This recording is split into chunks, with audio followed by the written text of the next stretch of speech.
Yo, we just people from the north side. Once and Timmy's at the shore fine. Winter ready on the four ties. Heavy traffic during 4-5. Gotta hustle on your own time. Color people every port side. We just people from the north side. Ladies and gentlemen, it's your host, your boy, George Mackay, back on another edition of Straight Talk Wrestling. And this time I got a real treat. I got someone who is kick-ass.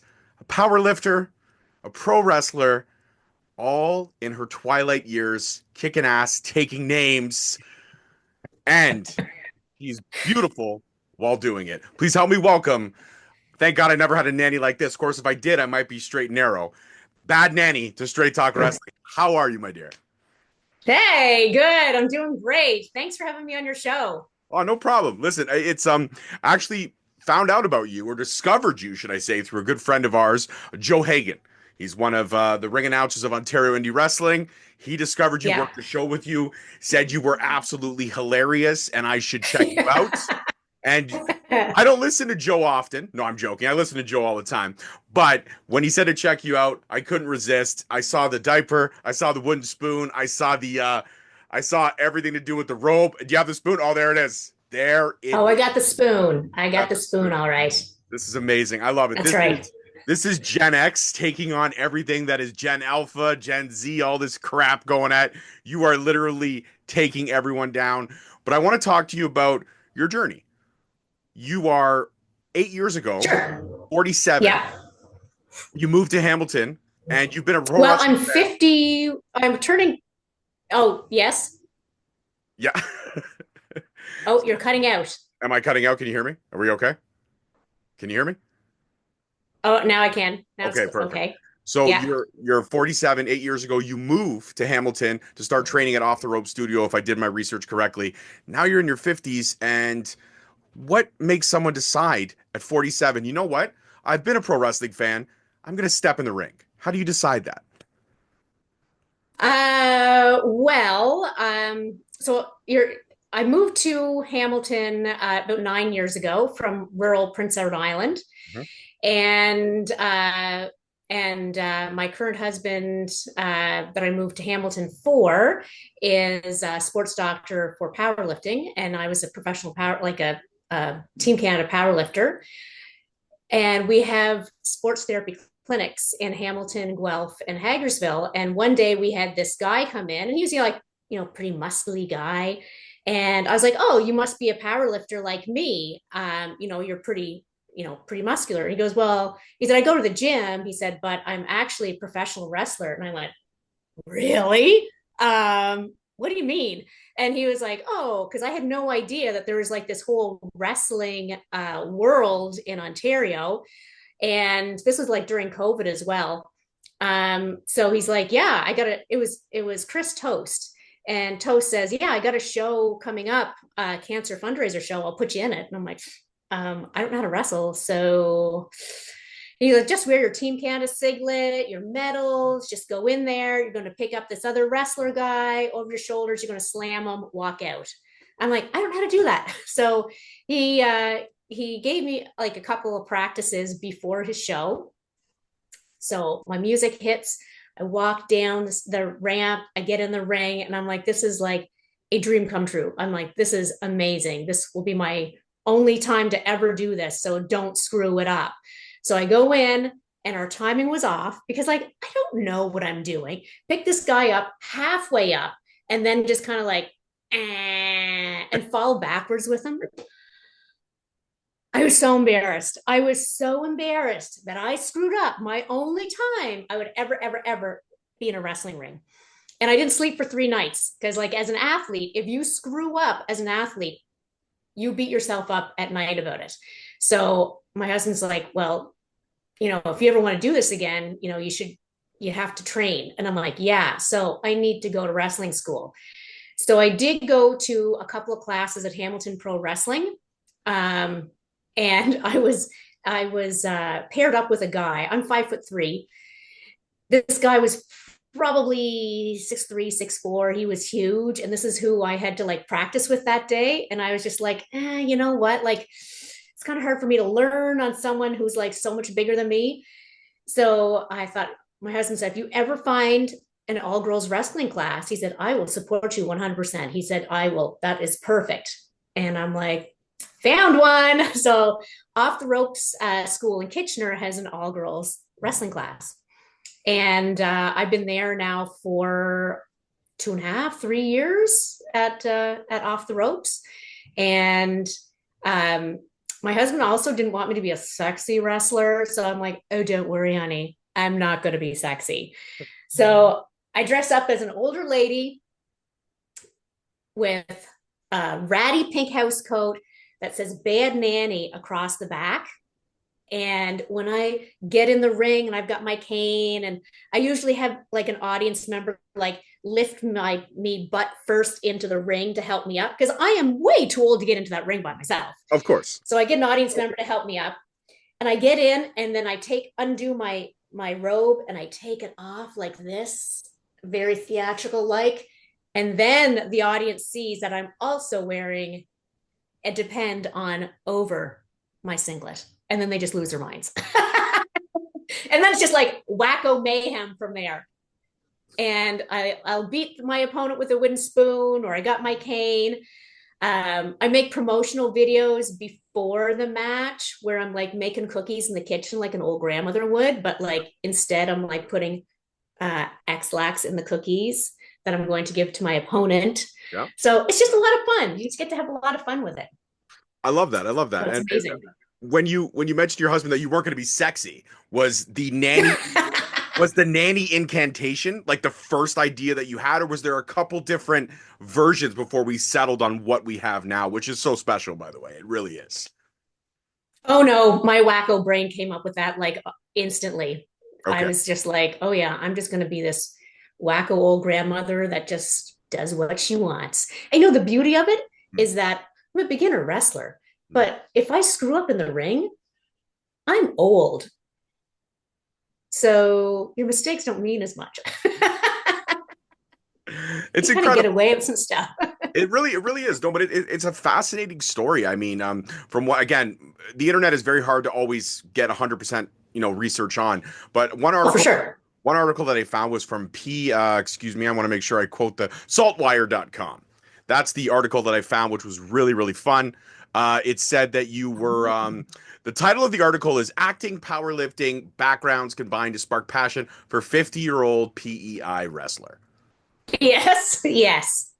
Great title, great imagery, great pictures. And it just talks a lot about, you being a longtime fan out in PEI. And then how you moved to Hamilton. Like I said, the article quoted 8 years, but it's probably been closer to 9. Like that's fine. And it's just fascinating to see. So, I mean, let's go back to powerlifting. What sparked your interest in always being a longtime wrestling fan, that we know, but what sparked your interest in powerlifting and wanting to represent our great country? Now, mind you, politically as we stand, our great country could use a facelift, but as a whole, Canada is a pretty awesome place, and I will say that. I love being... Yeah, sure is. Especially now with those Canada's not for sale hats. I bought one. I got it coming. I can't wait to rock that hat everywhere I go. But what sparked your interest in powerlifting? I know that you're a longtime wrestling fan, but how does one get into powerlifting and wanting to become an Olympian, which is a very, very special thing? So I played rugby for my University of Prince Edward Island. And I was in the gym to use it as like training for rugby. I had no idea there was such a thing as powerlifting. Like the only thing I knew about was professional bodybuilding, and I wasn't into that, but I still admired the dedication it took for bodybuilders to, their nutrition and their training. And I was always attracted to that type of mindset. And then Rolodex into the future. Like I've been in training in the gym since I was 18. But then, you get married, you have some kids, and like life changes. And then, when my kids were a little bit older, then I started getting involved into strongman competitions and fitness competitions and whatever I could get my hands on. So PEI was hosting nationals in 2011. So leading up to 2011, they were really promoting powerlifting on the island to get as many islanders to compete at nationals that year. So for about a year and a half, I trained specifically for powerlifting to get qualified to go to nationals. And then once I went to nationals, then it was like that door was open into like some like really cool opportunities. And I've competed since then. I went to Worlds in Sweden in 2019 and placed second in the world. And then COVID hit, but also before then, I placed second at Commonwealth, and then I won Commonwealth and first in North American bench press competition. But when I was competing, after I competed at Worlds, my life was starting to get a little stressful because I had 7 family members with cancer at the same time. Mm-hmm. So if your body's stressed, then you're more prone to injury. So after Worlds, I went to Commonwealth and won that.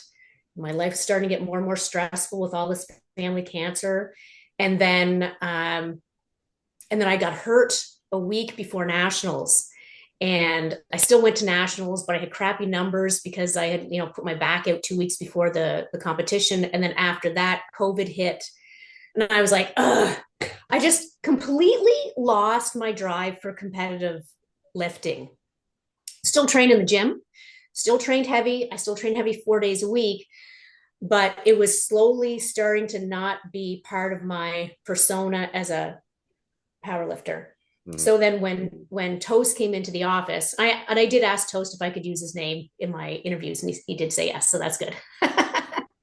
But so when he came in and he talked to me about professional wrestling, and I had no idea that this world even existed, and it just opened that new door, and then that new door opens this door, it opens that door, and then all of a sudden I'm on Straight Talk Wrestling podcast. So you never know where you're going to be.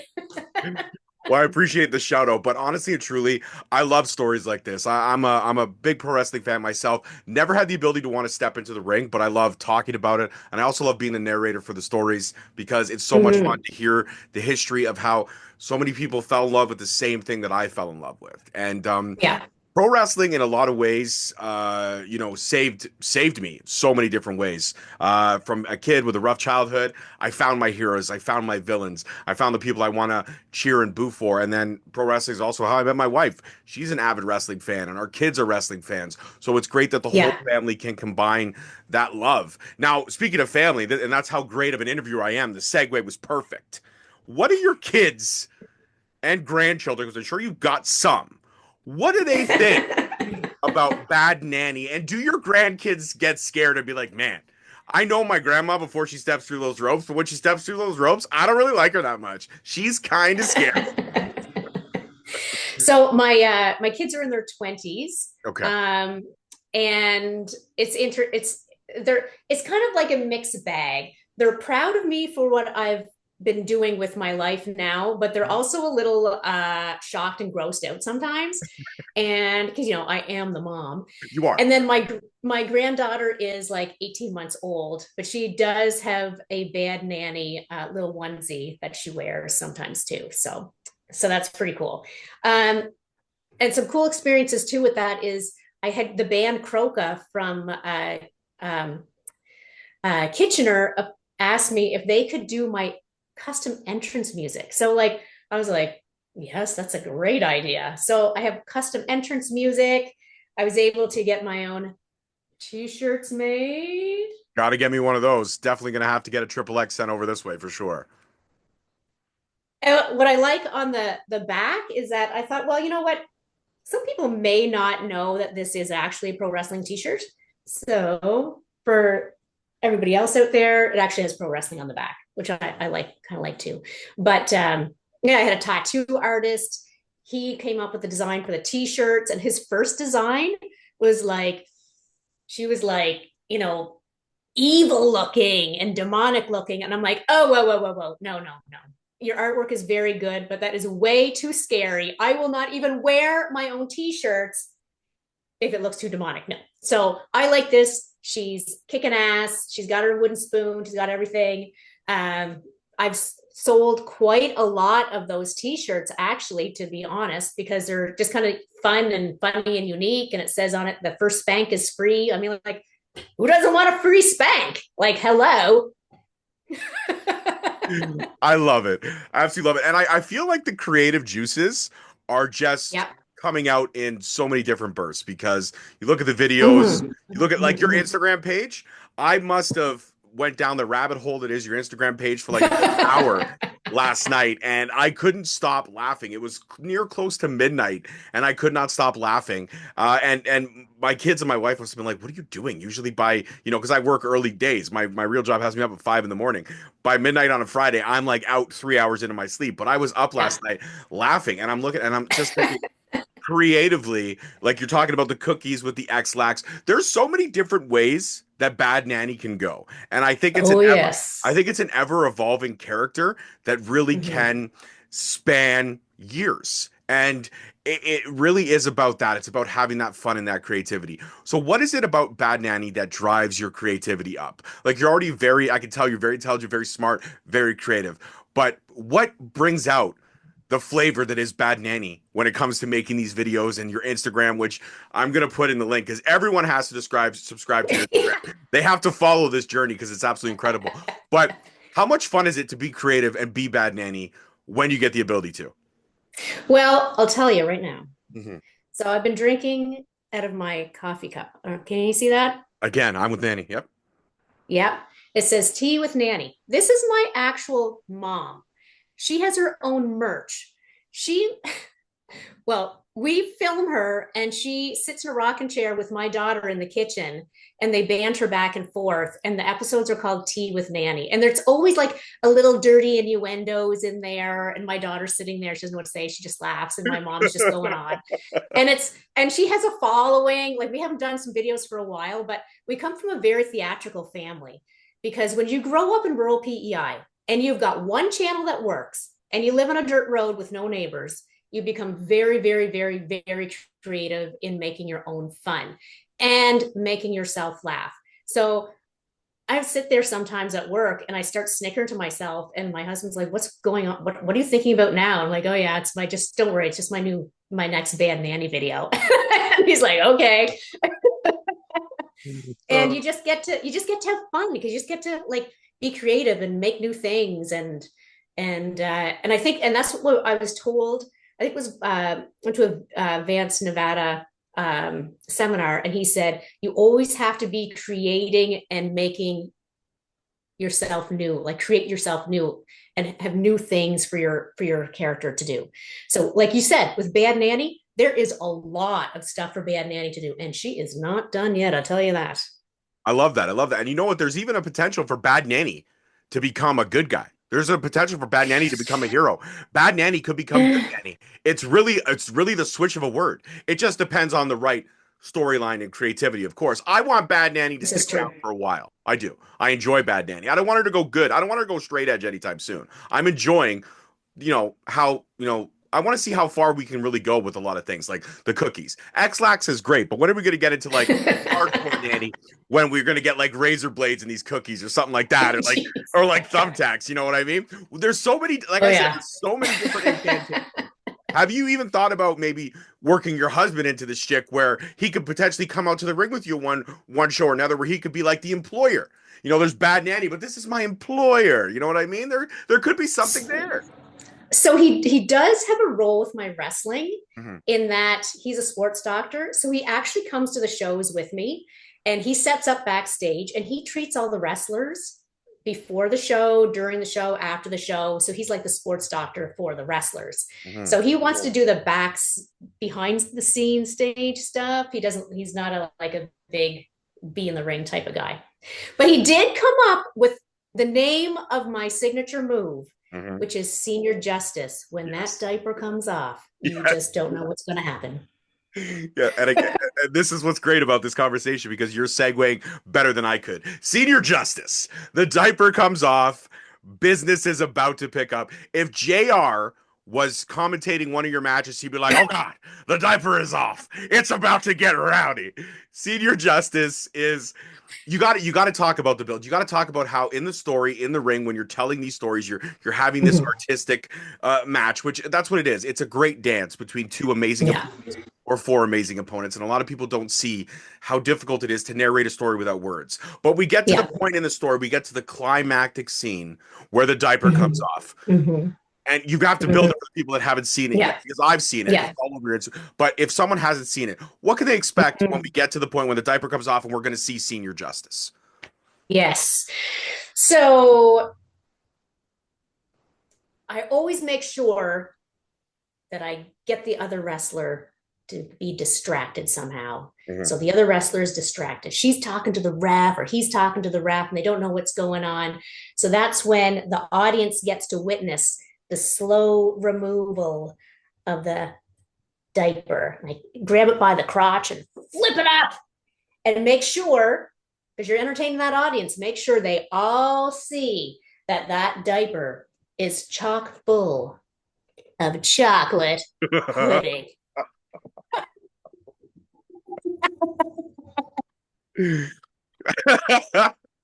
So whip that wrestler around, and she doesn't know or he doesn't know what's going on. Face wash, shitty diaper in the face. Sorry if I said a bad word. No, it's okay. And then they're blinded; they can't see. Boom, boom, boom, boom. Suplex, pin, win the match. Senior justice. Senior justice. So, but you can't always have the same type of moves then. So now it's always trying to be creative. Like, how am I going to use this diaper differently? Especially if you're in a venue that you've already done that before. So now I have to have like, okay, there's going to be audience members who know my dirty tricks. So how am I going to spice it up and make it different? So, and then I throw that dirty diaper into the audience, and like the audience goes, "Ah!"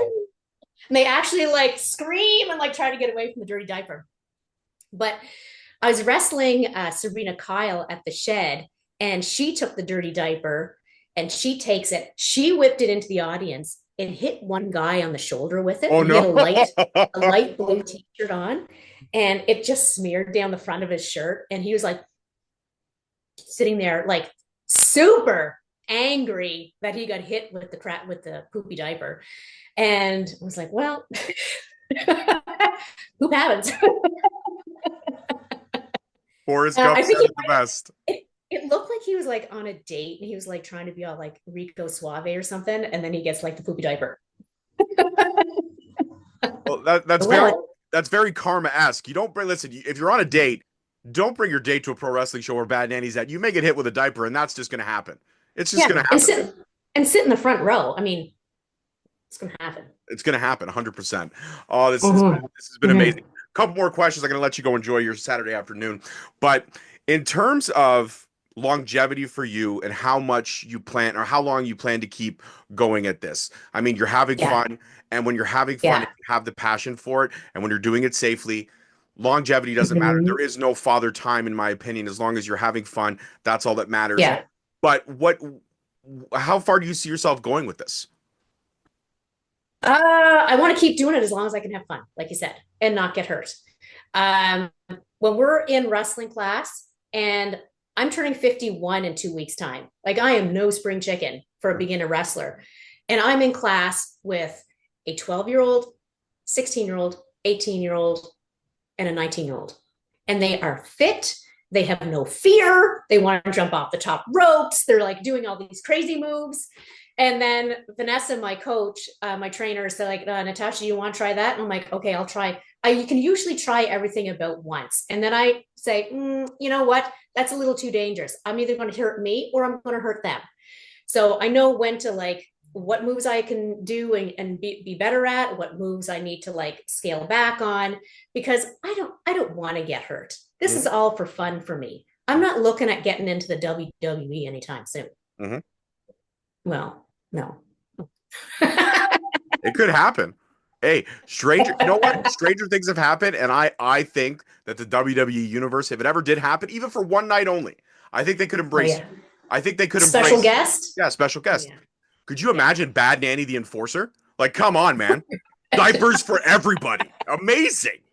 That'd be perfect. Perfect. I love that. Perfect. I love that. And you know what? You know what's great about your story is that it really shows it's never too late. You can always Oh, yeah. try something, have a little fun, and enjoy it. And you know what? Mhm. What would you say if there's someone who's, it doesn't matter what age, if they're afraid to try something, Yeah. what advice would you have for them? Because I'm sure you were a little bit in the beginning, you were a little bit shell shocked. You were like, I love this world, but I don't know. And then once you fall in love with it, you fall in Yeah. love with it. I've heard from a million wrestlers, once you take that first bump, it's like the greatest high you will ever experience, and you Mhm. can't come Mhm. down from it. And then you become addicted to that bump. So what would you say Yeah. to someone who's like on the fence or like, I don't know, I'm 37 or I'm 42 or I'm 51 and I don't know if I want to. I want to, but I'm scared. What advice would you have? Mhm. Well, so at our off the ropes Christmas party, I got to meet a lot of the guy wrestlers that go to the guys' classes that I never interact with. And this young fella, I mean, he was young to me. He was like 34, 36. Hmm. And he came up to me, he goes, I wanted to meet you. And I'm like, oh, okay. And he's like, yeah, it's because of you that I'm wrestling. And I was like, oh, yeah. I said, what do you mean? And he said, I thought I was too old to wrestle until they told me about you. I was well, yeah, there you go. So, and then that gave him is like, well, if she's like 50 years old and she can wrestle, then what's wrong with me? And you could do it at any age as long as it's safe, as long as it's safe and you're having fun. And honestly, it's not for everyone. It's tough. Hmm. Most people in their 50s don't want to be like smashing around in the ring and get chops and come home with bruises and like be completely wore out. I wrestled against Shiloh in Prince Edward Island, and it probably didn't phase her. I was sore for a week. But I loved it. It was amazing. It's so much fun. So yeah, just as long as you're safe and healthy and you're having fun with it, why not do it forever? I You love do it. it forever. I love it. Yeah. And now because you mentioned PEI again, a great segue. You were fantastic. I'm gonna just step out. You could just do interview yourself. You're killing it. You're killing it. What was it like going back to PEI and wrestling in front of that hometown crowd? How special was that for you? Oh, you have no idea. So, um, my end of PEI is about 15,000 people for like one whole third of the province. So it's very rural. Hmm. And everybody knows each other. And everybody knows each other to the point where I actually ran for mayor of my town twice. Hmm. So I was very involved in the community and politics. I was the president of the Chamber of Commerce. I was the director of a mental health clinic for 16 years. Everybody knows me. Everybody knows my family. Everybody knows my kids. So leading up to wrestling in Tignish, PEI, a town of 300 people, 400, it was very small, but we're in the arena. But I had newspaper articles done on me leading up to this show Hmm. because I would contact them. Hey, you want a cool story? And they're like, sure, Natasha, what do you got for us? Well, let's talk all about me. And we would do these stories. So I had like 3 different newspaper articles, pushed it on social media big time, put up the posters, did the work, and get there. And in PEI, they don't want me to wrestle as Bad Nanny. It's a little too wacko. They wanted me to wrestle as a different character. So go in with my Team Canada singlet. So you're kind of going in like a power lifter. And they said, what's your ring name? And I'm like, I said, I always love Marilyn Monroe. I'm like, how about Carolyn Monroe? And they're Hmm. like, okay. I got my hair cut shorter like Carolyn Monroe. So I get in the ring and I'm fighting Shiloh, and the kids and the audience are loving it because there's not much that comes up to that end of the island for entertainment. They love it. Everything's going great. The kids at intermission are lined up to get my autograph. I'm feeling like a superstar. But nobody knew after intermission, it was kind of like a Team Canada versus Team USA theme throughout the whole show.